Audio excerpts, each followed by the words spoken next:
I was on a real high. I was on a show on Sky that had excelled. I was in LA, came back here, and all of a sudden it just went boom, like that. Everything just stopped. I was at home, I was in the same house, all on that I grew up in, on my own, staring at the same four walls. You can't interact with anyone. I was like, have I gone full circle? It was like my life had gone round all the way and I'm back here again. I'm 15 again, but I'm actually 30, whatever it was, 38. There were times I'd just sit home and I'd just cry. And it's like, I've never told anyone that. Because it went bang, bang, bang, bang, bang. And when you're down, it just kept hitting you. And it came to a point where I just broke. And there's only so much, you've built up this strength over the years. You overcome your stammer, you overcome this, you're trying to do this. And there's only so many knocks you can take. And as a man, you're told to, no, you've got to get up. You've got to get up and carry on, because that's how we handle it. How many times are you going to do it before you finally actually go, I can't do this anymore? And bro, that was it.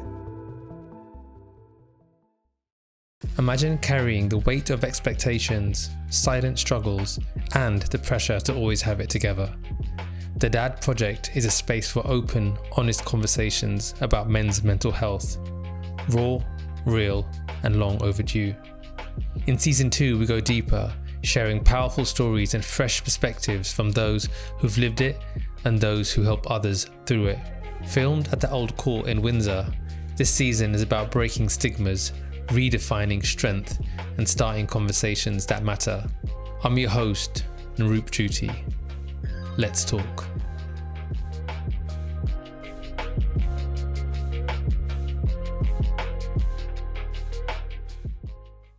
So I was thinking back to when me and you first met. All I remember is I was sat on the side of stage and I see this tall dude dominate this catwalk, topless.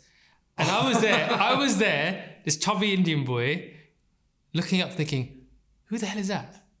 Later introduced to you through my brother. And since then, we formed an amazing friendship, over 25 years now, I think. Yeah. And your story is remarkable. You've achieved so much, you've been through so much, so many things to be proud of. And I'm really grateful that you've come onto my podcast. I appreciate you asking me, bro. I appreciate you asking me. Thank you, man. Why don't you tell our listeners a bit about you, your journey, and who is Owais? Wow, it's been a journey, man. I mean, even though I was born here in England, I was raised in Pakistan till I was about 6 years old. So when I first came here, I couldn't even speak English at all. So having to move to a foreign country and have a stammer on top of that, it was a challenging start, you know. But I mean, I think I went to like 4 different schools in England as well. And when you're trying to grow up and you have a stammer and you're a foreigner and you have an accent, and then you're going from this school to that school to this school, it was hard to, like, you know, form a circle of friends or any relationships with anyone. But I mean, and you know, school kids are harsh on you. So the things that stick out for me in my head is that I used to get called, not a Packy, I used to get called a Pop-Pop-Packy. So they kind of like merged the 2 insults into one, which I thought was like creative on their part. But it's those things on the journey that you have that I feel it's the, pardon my French, it's the shit you go through that grows you and makes you who you are. I feel, you know, so. Tell me a little bit about those early days of being bullied, because I was bullied too, so I can feel your pain. Yeah. What was it like, and how did it must have affected you, even though you're laughing about it? I mean, I laugh now. At the time, it was awful, bro. It was horrible. It got to a point where it was so bad that I used to go to school, go around the corner near my house, hide, till my parents have gone out to work or whatever and come back home until like whatever time was end of school, then go back out and pretend to come back in again. Because it wasn't fear, because I was always told to stand up for yourself, but how many times, and when it's Bro, it was continuous. It was all day. It wasn't like it was just once in a while. From the second you walked in to the second you walked out, there was something happening and someone having and also because the last school I went to, it was an all boys boarding school in Henley.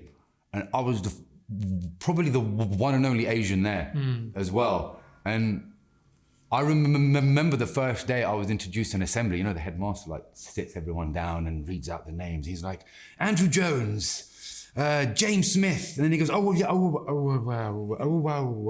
Khan. And I stand up and I'm not lying. Everyone went, I was like, I felt like, you can touch me, I'm real, you know that, bro. It was not, it was like they hadn't ever seen a person that's blonde hair, blue-eyed, Aryan race, turn up at your school. And it was nuts because I used to play a lot of sports because that was the only way I felt I could be accepted or involved in anything, and I didn't have to speak.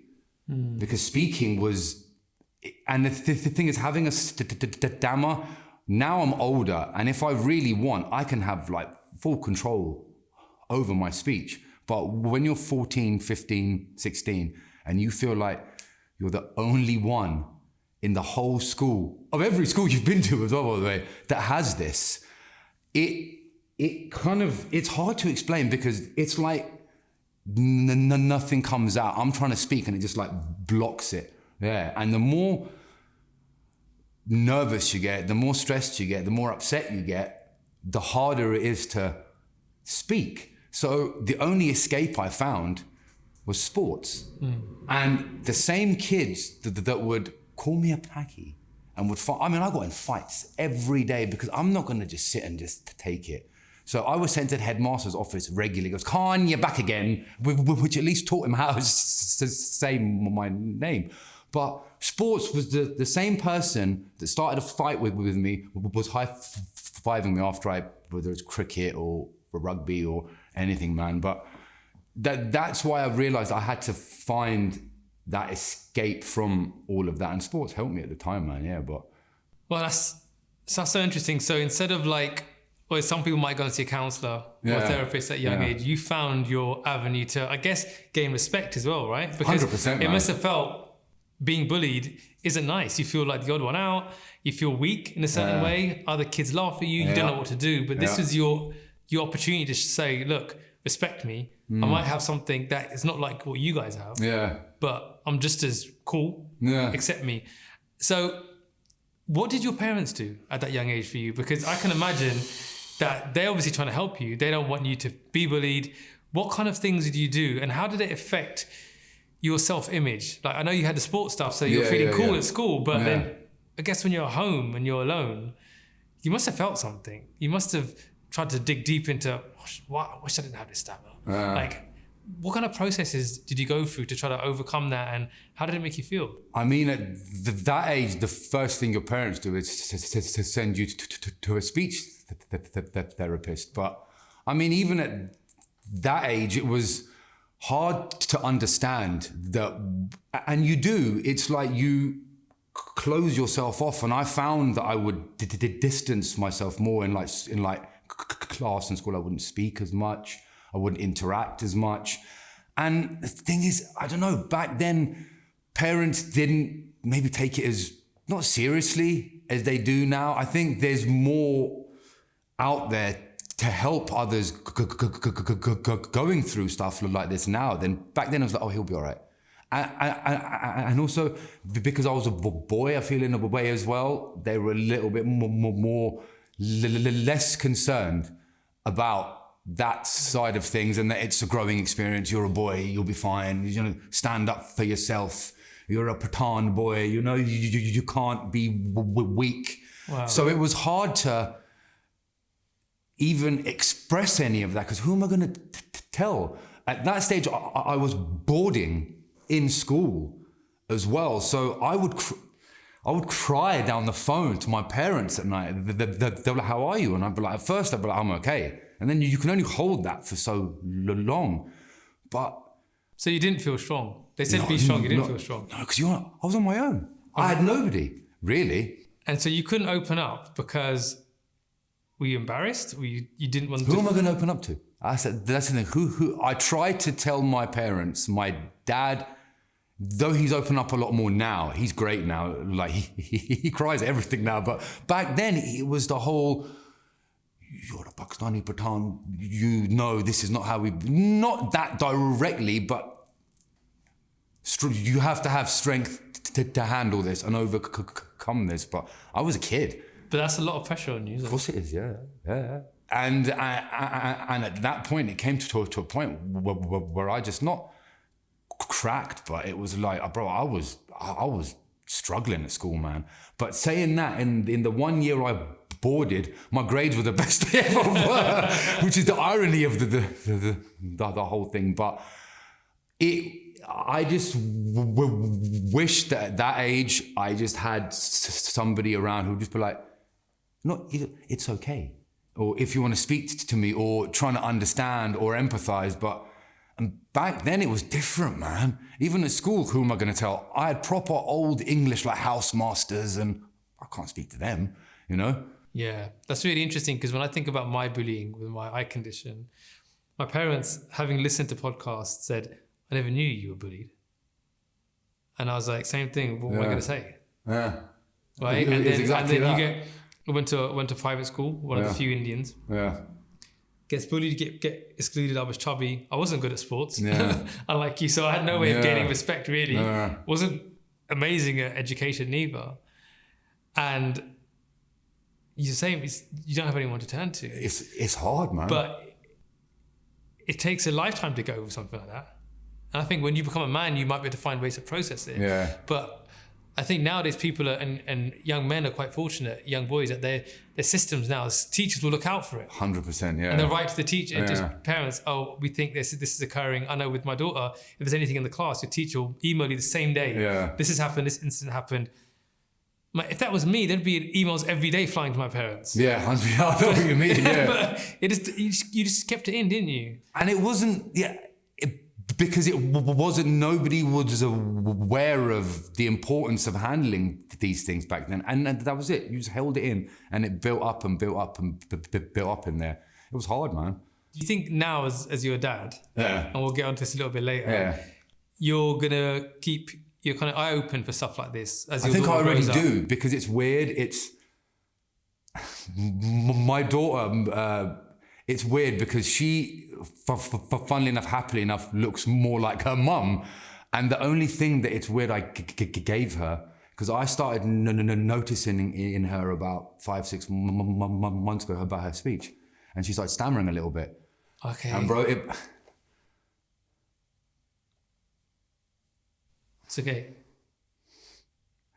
Of all the things I could give her, you know, but it's just because I went back to being not that age, a little bit older, obviously, and feeling so alone and so scared about the whole thing. And then she has to go to school. I can't be at school. I can't be around all the time. And I don't want her to have to go through all of that. So yeah, I try to, man, yeah. Oh, bro, I feel your pain, because my daughter had to have eye checkups for 4 years. Oh, wow.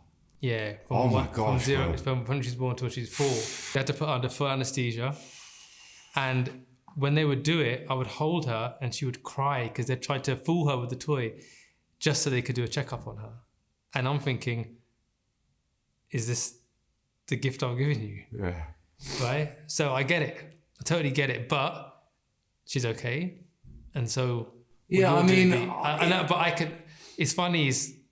Even coming in this conversation, that's why I wore the glasses. I didn't necessarily think that this would be a point that we'd both connect on. Yeah.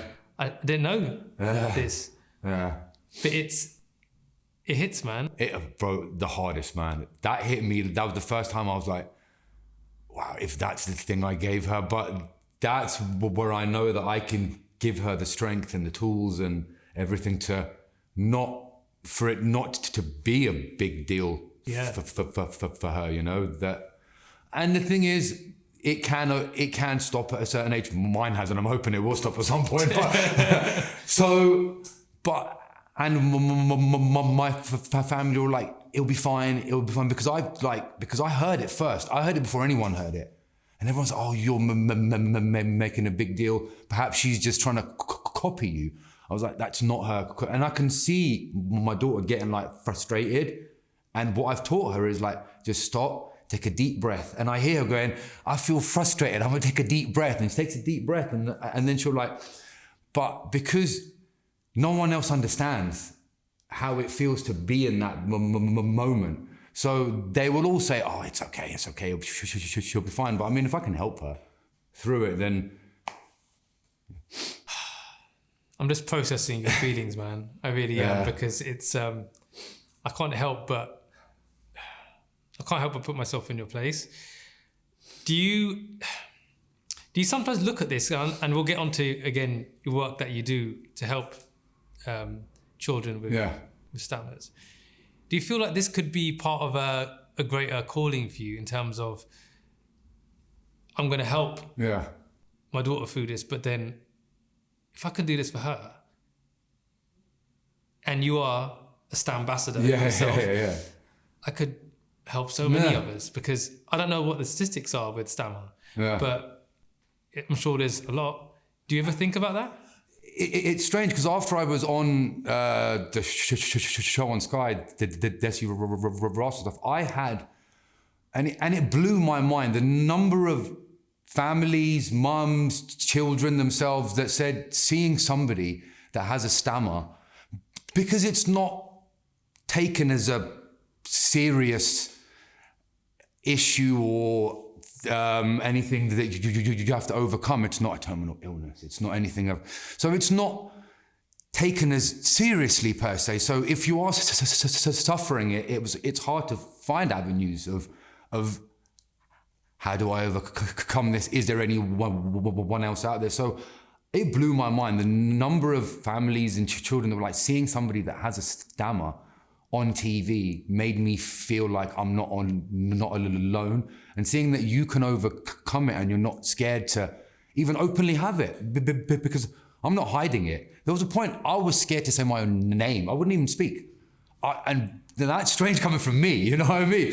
So then a charity approached me, and that's when I realized that if I can even help one kid, child, adult, whoever, overcome and not have to go through the journey I did, but that's what it's all about for me, really, you know, because I feel having a superpower like this,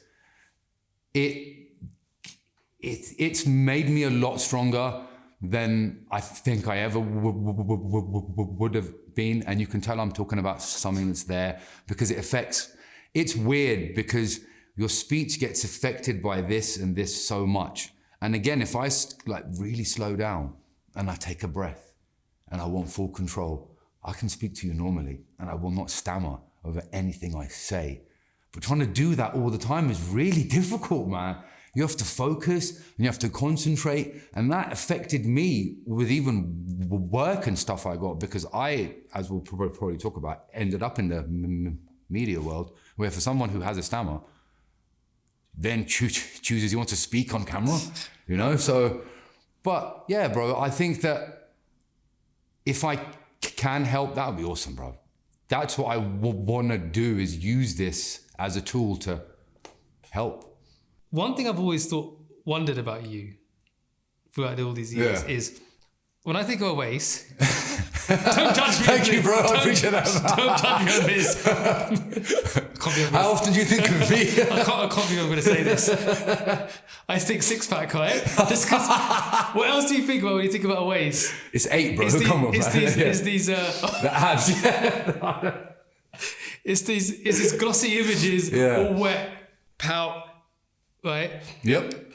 Was that to do with your stammer, do you think? 100%, 100, not even 99%, bro, because it's an industry I fell into by chance completely. And the amount it helped me, because firstly, I didn't have to speak. I was in a job where I keep my mouth shut and just stand there and pose and look good and walk there. And the thing is, I can take instructions and do that. But the confidence it gave me, because that led me into fitness. And I got into fitness because it's another side story. I had surgery on my back and I couldn't walk for about a year or so. So I got into fitness and stuff after all of that. And as you know, training and exercise after you also started as well, it helps a lot. But falling into that industry, A, it helped my confidence, and B, it wasn't by chance that it was by chance I fell into it, but yeah, bro, a lot of the reason I was in it was because of speech and not having to speak. Look at this and don't listen to this. Exactly. It was the easiest, but it's weird because a lot of people in that industry, as I'm sure you know as well, the ones in front of the cameras are some of the most insecure people in the world, man. And you need that validation of, look at me. And perhaps I needed a bit of that, because growing up, no one really did. I was the quiet, tall, lanky, gangly kid that sat in the corner of the classroom that didn't really speak. The first time I asked out a girl, I went, whoa. And she stuck up her middle finger to tell me to F off. And, so it gave me that confidence and that validation. And people started staring at me. And I was like, well, this is great. Who doesn't enjoy that, Why do you think the universe gave you a stammer? Because it wouldn't have been fair otherwise on everyone else. You've been asked that question before, haven't you? No, I just thought that now, man. It's weird because I don't know, because I find that at times in the past when I was trying to pursue my TV media career further, it's weird because I got to a point in my modeling career and I remember certain things that stick out. John Abraham was doing a film in England called Goal or something like that. They had cast me to be his supporting role. I can speak Hindi. I understand it all. But if I have to translate it in my head, the way it affects my speech, it's ridiculous, bro. So I went for this screen test casting, yeah. I'm not lying to you. It was the longest casting this woman's probably ever had to go through, yeah. I stammered through the whole thing. It was awful. But so I've had moments like that, but then I just realized, bro, perhaps you just shouldn't do Hindi film because it's going to take a while. But I mean, yeah, it isn't like it's something that I hate. Bro, as you get older, when you're this big, tall, scary 6'5" guy, people find it very endearing. So over the years, it helped with certain things as well. What I loved about what you said, on top of everything you just said, what I loved when you said is your superpower. Yeah. Right? Because if you can frame something that someone might see as negative into something positive, your brain will automatically not make it something that knocks your confidence, but actually lifts your confidence. So with my eye, I see it as my superpower. I work and built a career in visuals. That's what I'm saying. That's crazy, isn't it? And then I just switch it. I was given this for a reason. Yeah. And also, it gives me a better character. People don't forget who I am. I couldn't imagine Naroop any other way, right? Yeah, exactly, yeah. And the same thing with you. Yeah. And I don't actually ever think it would ever take anything away. It's your character. Exactly. Because also, you just got that lighthearted approach to it all. You make a joke of yourself, and everyone's like, oh, "This guy's easygoing," and I don't even notice it. I'll be honest, because I'm so used to you. That's because you've heard it for it's part of who me you in a are, way, isn't it? Yeah. So that leads us to Action for Stammering Children. Yeah. When I heard you were Stambassador, which is a great name, isn't it? When they told me that you were to be a Stambassador, I was like, "What is this?" It was amazing. Yeah, it's amazing. Yeah. I'm really proud of you, man. Thanks, bro. I appreciate that, man.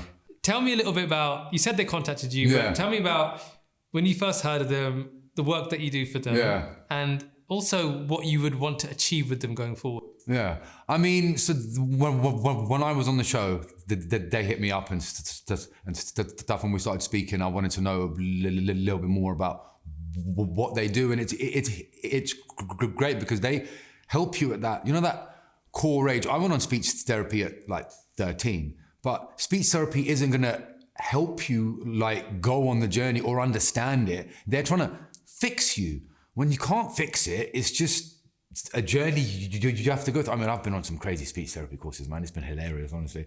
But so they approached me, and then I went to meet them because they have people in the public. I mean, Ed Sheeran's part of it. Because he has a stammer. I didn't know that. I didn't even know he has a stammer. Emily Blunt has a stammer. So I was like, that's why they say if you sing, like if I walked around speaking in song forever, I would never stammer, bro. I tried it once. I looked like a... Are you going to sing for us now?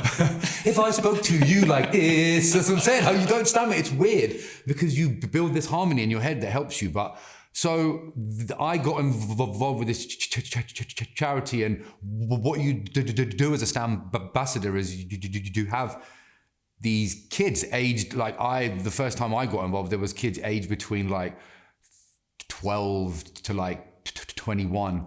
And each of them, and you have like 4 or 5 of them who choose you because either they want to go into a field you're in, or your story's the same as theirs and stuff like that. So I had these 4 or 5 kids and stuff, and it was, I saw a part of myself in all of them at each stage. So I sat with them all individually, and a few of them I still like keep in touch with on social media, how their journey is and stuff.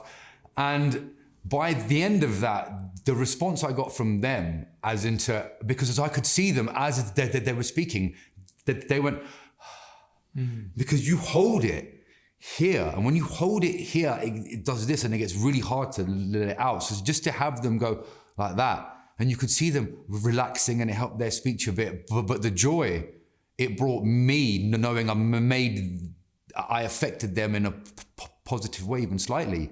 You know, there's one kid whose speech was like, he was about 18, and my speech at that age was terrible as well. And he was struggling on every single word. But by the end of it, he was like, he came out with his chest like this, and now he's got a long-term girlfriend and great job and everything. So it's great, man. If I can help, you know. What I'm hearing is that it's anxiety or stress that triggers it. Yeah. How that makes them feel is that knocks their confidence, right? So then it's like a circle that goes round and round and round, right? Round and round, yeah. So how do they stop that anxious feeling? How do you manage to control it? And what is a long-term solution? Or is there a solution? Or is it continue just managing the way you breathe and the way you think? Yeah. And is that linked to then mental health as well? Like if you don't suffer from mental health, does it get worse? When you meditate, does it get better? Tell me a little bit about that. I mean, what I've found is that it's how it affects people, and is varied. You know, but I've found that, you see, here again. Look, if I again just go, okay, Owais, stop. But stammerers don't do that. Whether it's a pride thing or whatever, because this is what I've learned is that you have to regulate everything in here, and meditating, that's what exercise helped me. So you have to find something to just let go of it a little bit, because it builds up, and that affects this a lot, because when that gets affected, you start carrying a little bit more and you close off. There was a point, bro, I went through, like, I was in LA, came back, COVID happened, I got ill, I was going through a lot. And it affects your speech in ways you don't even realize. Like, I just not stop speaking, but I stopped speaking. I wouldn't interact with anyone, I wouldn't do anything. So I feel that this and this, you know, it's all linked. And if you can keep this calm and you can keep that calm, then it keeps your speech under control. So I feel that you have to find ways to control it, find things that bring joy in your life, having a family, having a daughter. Now I'm starting to pursue my own career again, because that affects that. I think anxiety, stress, it's all linked, isn't it, to mental health stuff? Yeah, and I feel as if it can really make you get in your own head, and you become your own worst enemy, right? Mm-hmm. And you were telling me that during that COVID period, you went through a lot of challenging times, and you started going to therapy. Yeah.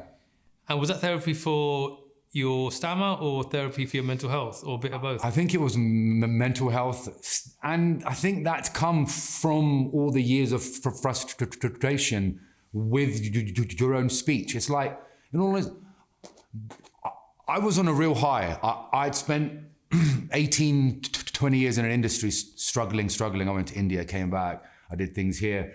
And it was hard trying to convince you come from an Asian family. Your parents have been so supportive with you and your brother in how you pursue your non-conventional careers, you know? So I'd got to a point where I finally convinced my dad that it's not a hobby and it's a job now, yeah? I was on a show on Sky that had excelled. I was in LA, came back here, and all of a sudden it just went boom, like that. And everything just stopped. I was at home. I was in the same house, that I grew up in, on my own, staring at the same four walls. You can't interact with anyone. I was like, how the fuck have I gone full circle? And I'm 30, I can't remember, I was in my late 30s and I'm come back here again. It was like my life had gone round all the way and I'm back here again. I'm 15 again, but I'm actually 30, whatever it was, 38, 39. And then I was in this relationship that was horrendous. I went back to back in 2 horrendous relationships. So after that, bro, I was in the worst. My family was so concerned about me. They were the ones that were like, you need to speak to somebody. But there were times I'd just sit home and I'd just cry. And it's like, I've never told anyone that. Honestly, I'd sit there on my own after, because it went bang, bang, bang, bang, bang. And when you're down, it just kept hitting you. And it came to a point where I just broke. And there's only so much, you've built up this strength over the years. You overcome your stammer, you overcome this, you're trying to do this. And there's only so many knocks you can take. And as a man, you're told to, no, you got to get up. Got to get up and carry on, because that's how we handle it. How many times are you going to do it before you finally actually go, I can't do this anymore? And bro, that was it. And I was in a really, I look back at that place now and I don't believe that I was that, but I look at myself back then, I was like, that I actually got there. It was. Well, what brought you out? I actually got help. Okay, tell me about that. I went to see a therapist and I had, because it takes people time, you know, to go to a therapist. No, this one's not good. I found this guy, oh my God. Like I talk about him now and he was the most unbelievable human being for me in that way, that as soon as I sat down with him for the first time. What was it about him? Just, he had a really warm and calm and caring energy that I felt that I could just say whatever I wanted to for the first time in my life to anyone, and they empathized and understood all of it. Because in all honesty, yeah, I've got a family. They're great, but you're not going to totally open up to your family. I'm the son. I'm the oldest brother. You don't open up. It's hard, man. And even though they're there for me, they're always there to support me. The way I could open up for him, right? I came out of there and literally I felt like I was on a cloud. Because I hadn't ever let go of things like that. I carried it for years. For years, I didn't know I had things there. And I saw him for a few years. Look, talk about it now, and I can feel it. Because it was unbelievable, man. You were saying so much amazing stuff that I just want to address all the points. But I think the couple of things that I've heard from there is you carry it with you. So even if you think, oh, I'm no longer 15, it's still there. And so these emotions that we feel, these thoughts, they're things, right? And unless we deal with it, they just weigh you down. And at some point, you're going to snap. Yeah.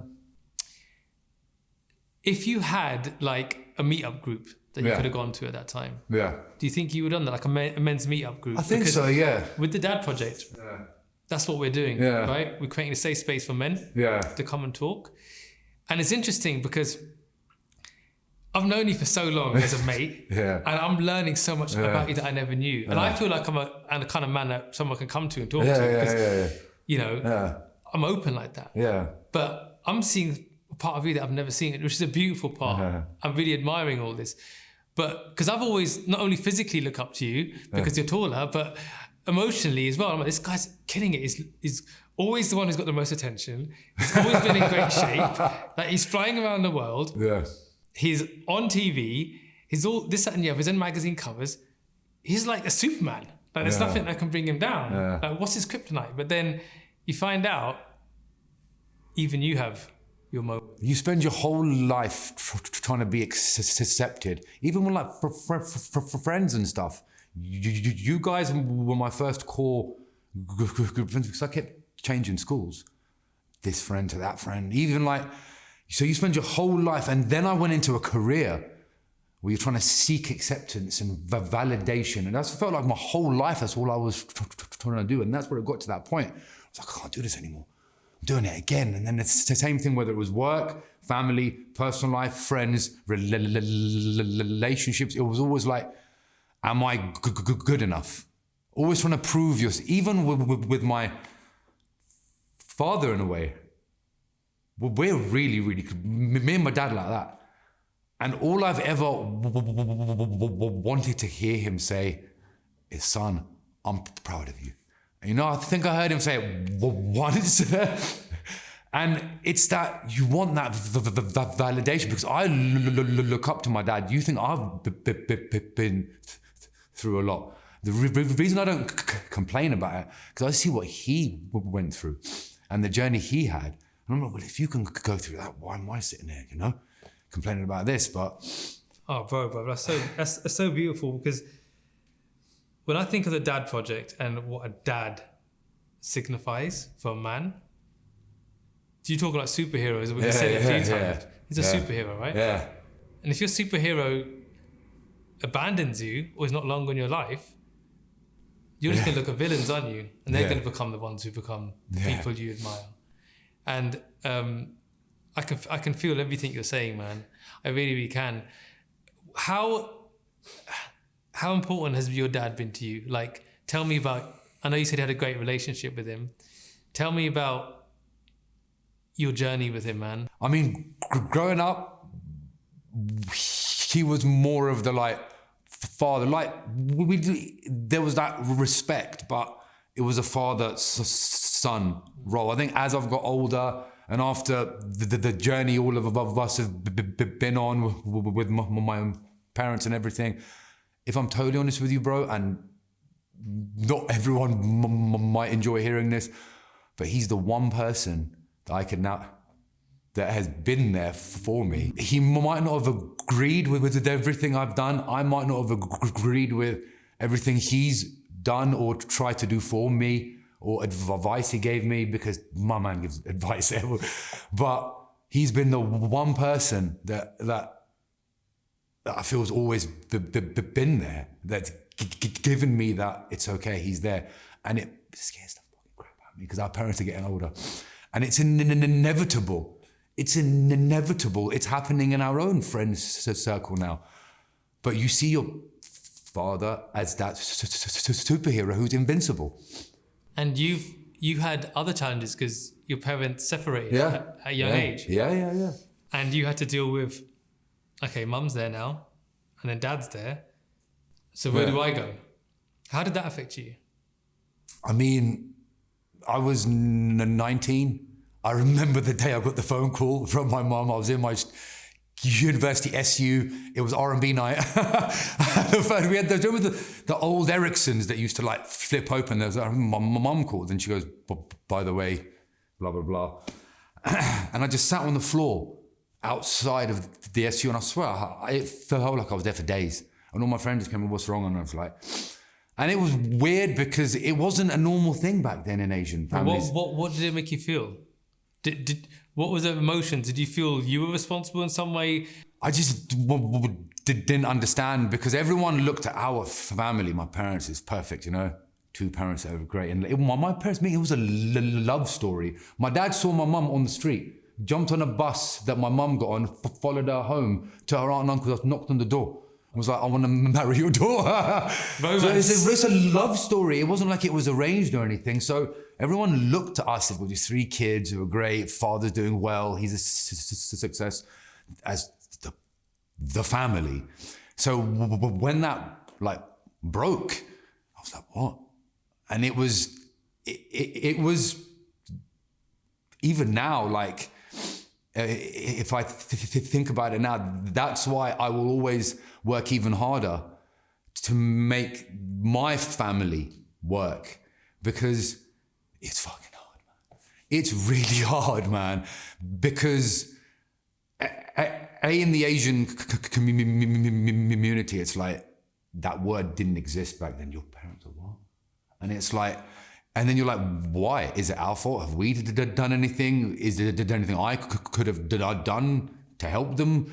But it affected my relationship with both of my parents positively, negatively at the time.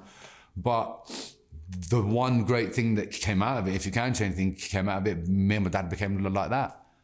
How did it affect your relationship positively, negatively? Well, I mean, at the time, I felt like my dad was on his own here, because he moved to England for his children's opportunities, and he had a great job back home. He was getting paid quite well for it, but he chose to bring us here. So he left behind everyone he knows, family, friends, everything. And everyone he knew was through the husband and wife circle of things. So he was on his own. So I felt that, and that's the thing, this is, not everyone will agree with this, but if I can't be there for the one man who sacrificed so much for, bro, there's things I found out about my dad in the 80s and the 90s. There was that huge crash and recession. My dad lost everything. He still managed to pay for our school fees, private school fees, and you know how much that. One thing my dad always did, unconditionally, always there, man. Always there. And I might not agree with how he expresses it, but he was always there, man. That's beautiful, because part of the Dad Project is also helping with single fathers, right? Yeah. So your dad is a single dad. Yeah. But yet he's still represented. Yeah, man. Back in the day, when a lot of the time the dads are like, all right, well, I can't take good care of this kid. I know you were older. Yeah. It's still responsibilities. Of course it is. 100%. Right? And then in that time, if you're a couple, you lean on each other, because the mum's going to inevitably do more. Yeah. They did do more. Yeah. Right? Yeah. So dad's taken on that challenge. Yeah. And that's had a massive effect on you, hasn't it? Yeah. Yeah, man. And how you are now raising your daughter. Yeah. Tell me about your relationship with her, man. Because when I remember when you told me you're having a kid, and then I think then you told me, did you find out you're having a girl? Or, yeah. And I was like, oh, dude, your life's gonna change, man. It's weird. I heard this podcast ages ago, and this guy who'd had a daughter as well, he was like, and I was the same. It was like, being sad came easily. I could be sad, trying to find happiness. You'd have little strings of it here and there and there and there.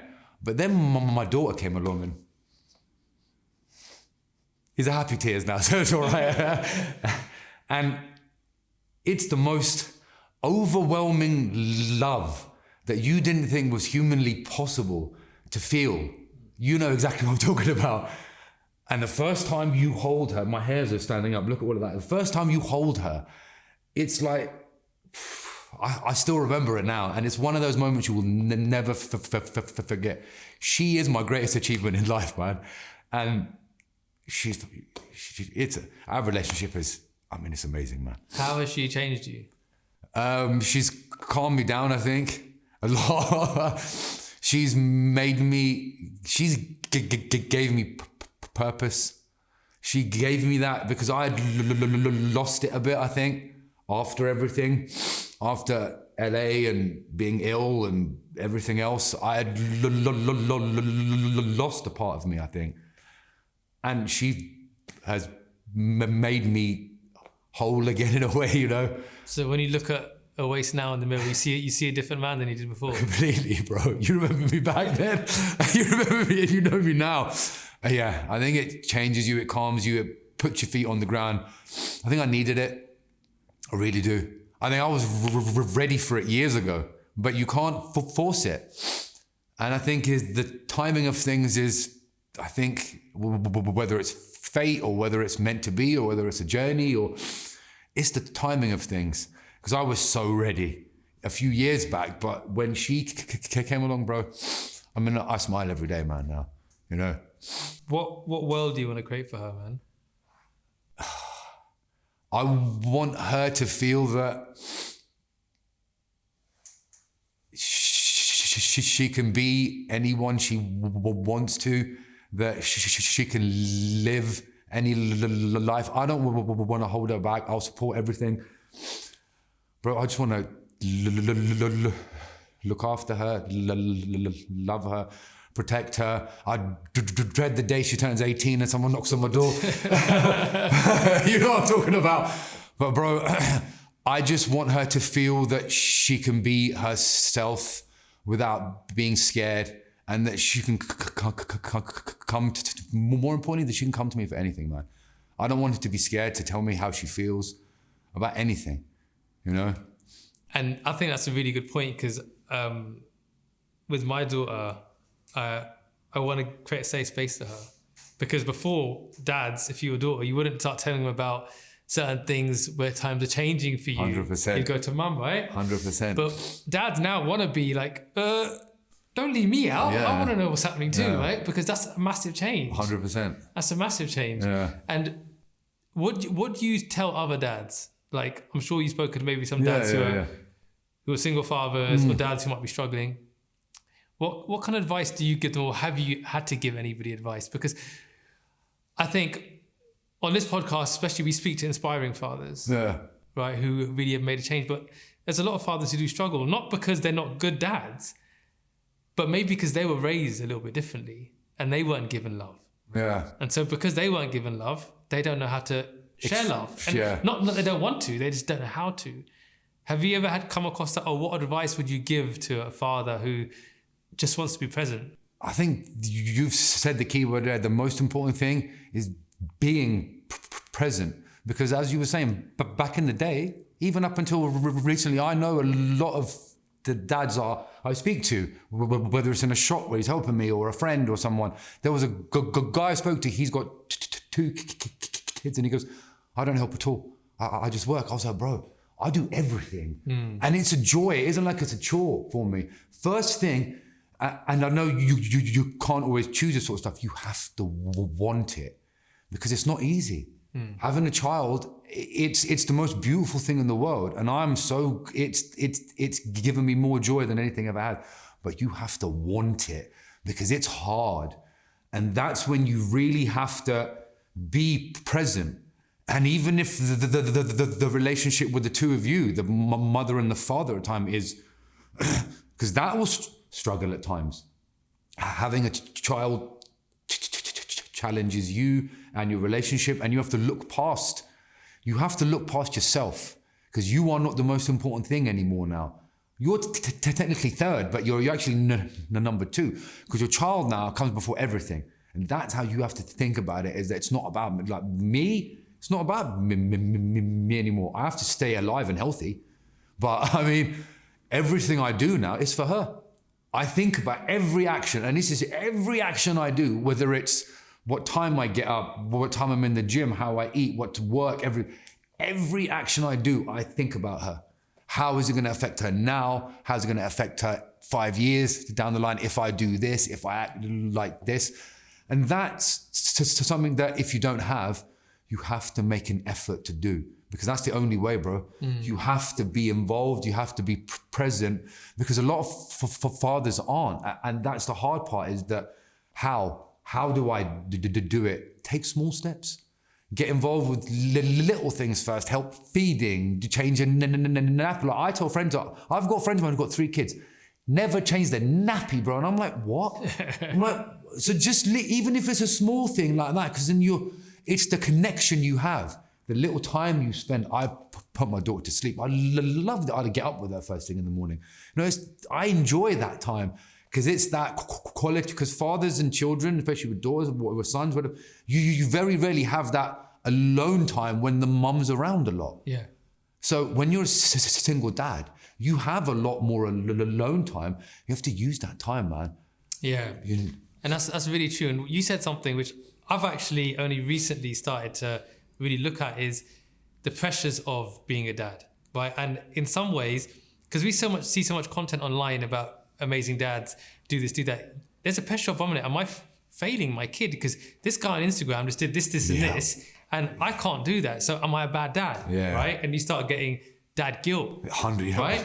Like he took him on that holiday, then he bought this for their birthday, and then did that, and then I think sometimes you can go way too much to this side where you're trying to do too much. Yeah. And studies have shown that if you don't allow your child to make a few mistakes, to scrape the knee a little bit when they fall over, you're not actually doing your kid any favors. Yeah. So I think what you said is really good, is that the small steps, do as much as you can, and your kids will always see it, and being present rather than thinking I need to do big things for the birthdays and just once in a while, but it's daily things. Yeah. And ultimately all they want is your love, right? 100%. So what do you think your daughter's going to do when she grows up? Right, she turns Netflix on, and she clicks on this show called Desi, Rascals, and she sees her dad there. Have you ever thought of that? And tell me about the show and your involvement in it. Oh, bro. So, I mean, the show, it's been 10 years, you know that. Can you believe that? Wow. And they brought it back when they didn't even ask us. They're like, you're on Netflix now, by the way. I mean, it was an experience at the time, and it was funny enough because I had put that part of my world on hold. I left India, I spent 3 years in India, and I got to an extent in my modeling career. And to get any further, you have to do what I call sacrifice your self-respect. And I was like, that's where I was like, I'm out. It's either you do that or you don't get the film. And I was like, it's okay, I'd rather not get the film. So I had a few experiences like that with directors, fashion designers, a story for another day if you want. Yeah. So I've been on the casting couch and I ran really fast off it. So after that, I was like, I'm out, I'm done. I became a personal trainer. I was in the family business with my dad. Then Sky TV called my old gym. They're like, hi, Owais, this is Sky. We've seen your profile online. I was like, what? And they were like, we think you'd be great for our show. And I went, no. Because it's reality. I'd watch Geordie Shore. I was like, I'm not doing that, you know. Then it was they call me. Then it was my dad. I was like, you've wanted to do this for how long? Just do it. So I was like, all right, I'll do it. Got on the show, rode that journey, became the big bad wolf.